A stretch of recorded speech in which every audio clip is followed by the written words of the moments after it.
ओम शांति। 30 जुलाई 2023 अव्यक्त मुरली। आज की मुरली के मुख्य पॉइंट्स हैं: ब्राह्मण जीवन का सबसे श्रेष्ठ खजाना, संकल्प का खजाना। आज बाप दादा चारों ओर के बच्चों के खजानों के खाते देख रहे थे। हर एक बच्चे को खजाने बहुत मिले हैं और अविनाशी अनगिनत खजाने मिले हैं। सिर्फ इस जन्म के लिए नहीं, लेकिन अनेक जन्मों की गारंटी है।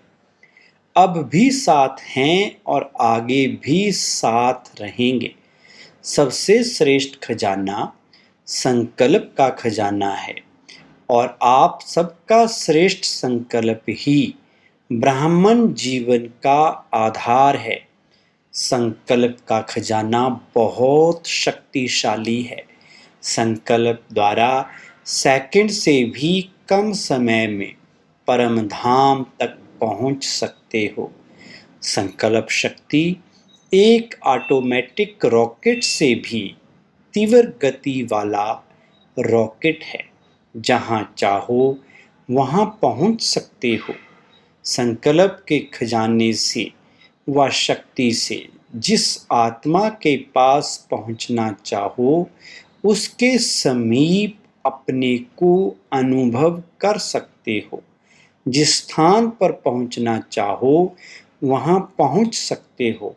जिस स्थिति को अपनाना चाहो, चाहे श्रेष्ठ हो, खुशी की हो, चाहे व्यर्थ हो, कमजोरी की हो, सेकंड के संकल्प से कर सकते हो। संकल्प किया मैं श्रेष्ठ ब्राह्मण आत्मा हूं, तो श्रेष्ठ स्थिति और श्रेष्ठ अनुभूति होगी। और संकल्प किया मैं तो कमजोर आत्मा हूं, मेरे में तो कोई शक्ति नहीं है, तो सेकंड के संकल्प से खुशी गायब हो जाएगी। ज्ञान का आधार भी संकल्प ही है। मैं आत्मा हूँ, शरीर नहीं हूँ, ये संकल्प करते हो। मनन शक्ति का आधार भी संकल्प शक्ति है। धारणा का भी आधार संकल्प है। सेवा करते हो, प्लान बनाते हो, तो भी शुद्ध संकल्प ही चलते हैं ना। शुद्ध संकल्प द्वारा ही प्लान बनता है। तो ब्राह्मण जीवन का विशेष श्रेष्ठ खजाना है संकल्प का खजाना। अगर आप संकल्प के खजाने को सफल करते हो तो आपकी स्थिति, कर्म, सारा दिन बहुत अच्छा रहता है।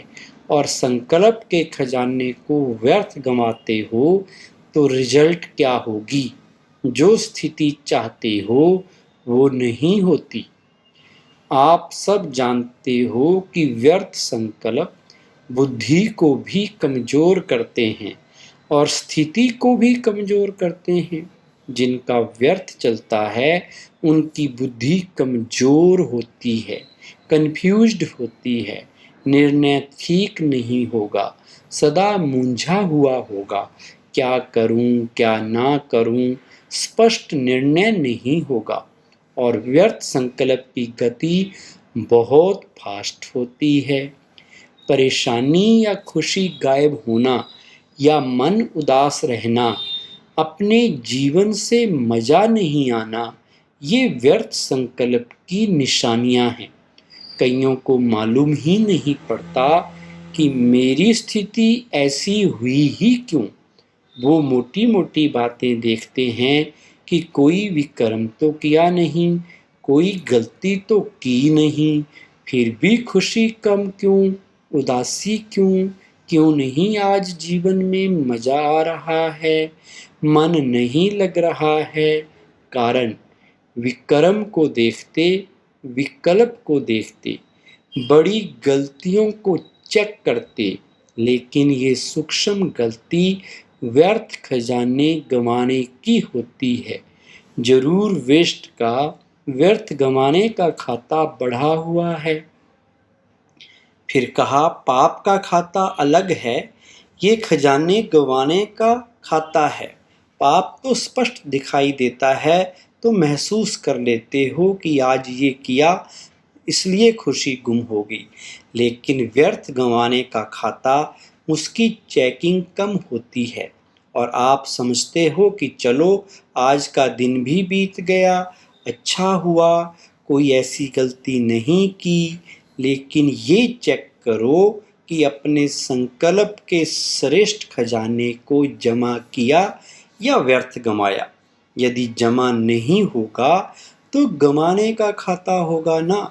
चेक करना आता है, अपना चेकर बने हो या दूसरे का चेकर बने हो, क्योंकि अपने को अंदर से देखना होता है, दूसरे को बाहर से देखना होता है, वो सहज हो जाता है।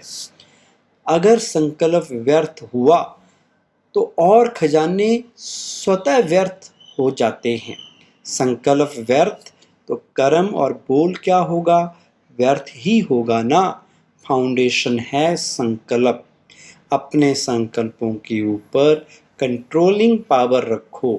ये नहीं कहो चाहते तो नहीं थे, समझते तो हैं, लेकिन क्या करें हो जाता है। कौन कहता है हो जाता है, मालिक या गुलाम? मालिक के तो कंट्रोल में होते हैं ना। अगर मालिक को भी कोई धोखा दे दे तो वो मालिक है क्या? तो ये चेक करो, कंट्रोलिंग पावर है। एक तो बचत करो, वेस्ट के बजाय बेस्ट के खाते में जमा करो। और दूसरा, अगर बचत नहीं कर सकते हो तो व्यर्थ को समर्थ संकल्पों में परिवर्तन करो। यदि कंट्रोल नहीं हो सकता है तो परिवर्तन तो कर सकते हो ना। जिसका खाता जमा होगा उसकी चलन और चेहरा सदा ही भरपूर दिखाई देगा। सारे दिन में चेक करो तो आपके बोझ कितने बदलते हैं।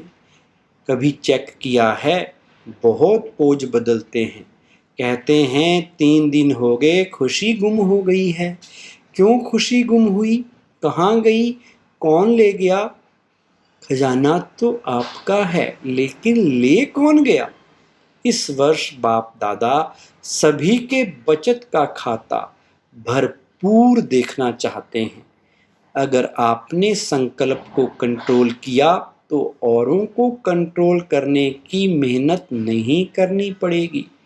कई कहते हैं बोलना नहीं चाहते हैं, लेकिन पता नहीं मुख से निकल गया। लेकिन जब बोल निकलता है या कर्म भी होता है तो पहले तो संकल्प आता है। अगर किससे क्रोध भी करना है तो पहले संकल्प में प्लान बनता है। ऐसे करूँगा, ऐसे बोलूँगा, ये क्या समझता है, प्लान चलता है। फिर समय को भी उसमें यूज करते हैं। समय देखते रहेंगे कब आता है, कौन आता है। तो संकल्प के खजाने के पीछे समय का खजाना भी वेस्ट जाता है। संबंध है तो संकल्प को बचाने से समय को, बोल को बचाना स्वतः ही हो जाएगा। लास्ट में कहा, अभी संकल्प में साधारण संकल्प नहीं करो, प्रतिज्ञा करो। शरीर जाए लेकिन प्रतिज्ञा नहीं जाए। कितना भी सहन करना पड़े, परिवर्तन करना पड़े, लेकिन प्रतिज्ञा नहीं तोड़ो। इसको कहा जाता है दृढ़ संकल्प। उसके लिए जैसे पहले सुनाया ना कि अपने को सदा इकॉनमी का अवतार समझो। साथ साथ इकॉनमी, एक नामी और एकांतवासी। ज़्यादा बोल में नहीं आओ, एकांतवासी बनो। देखा जाता है जो बोल में सारा दिन आते हैं उनके संकल्प, समय, सब खजाने ज़्यादा वेस्ट होते हैं। एकांतवासी का डबल अर्थ है, सिर्फ बाहर की एकांत नहीं, लेकिन एक के अंत में खो जाना एकांत।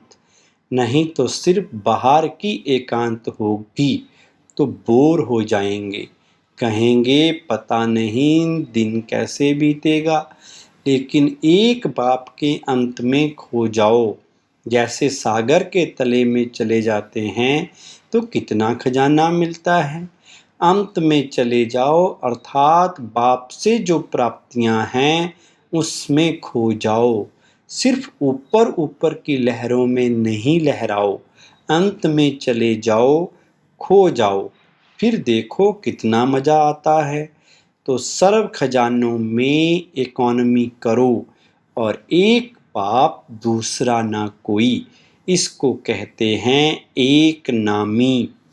आज का वरदान है, खुशी के खजाने से अनेक आत्माओं को मालामाल बनाने वाले सदा खुश नसीब भव। विस्तार है, खुश नसीब उन्हें कहा जाता है जो सदा खुश रहते हैं और खुशी के खजाने द्वारा अनेक आत्माओं को मालामाल बना देते हैं। आजकल हर एक को विशेष खुशी के खजाने की आवश्यकता है और सब कुछ है लेकिन खुशी नहीं है। आप सबको तो खुशियों की खान मिल गई, खुशियों का वैरायटी खजाना आपके पास है। सिर्फ इस खजाने के मालिक बन, जो मिला है वो स्वयं के प्रति और सर्व के प्रति यूज करो तो मालामाल अनुभव करेंगे। स्लोगन, अन्य आत्माओं के व्यर्थ भाव को श्रेष्ठ भाव में परिवर्तन कर देना ही सच्ची सेवा है। ओम शांति।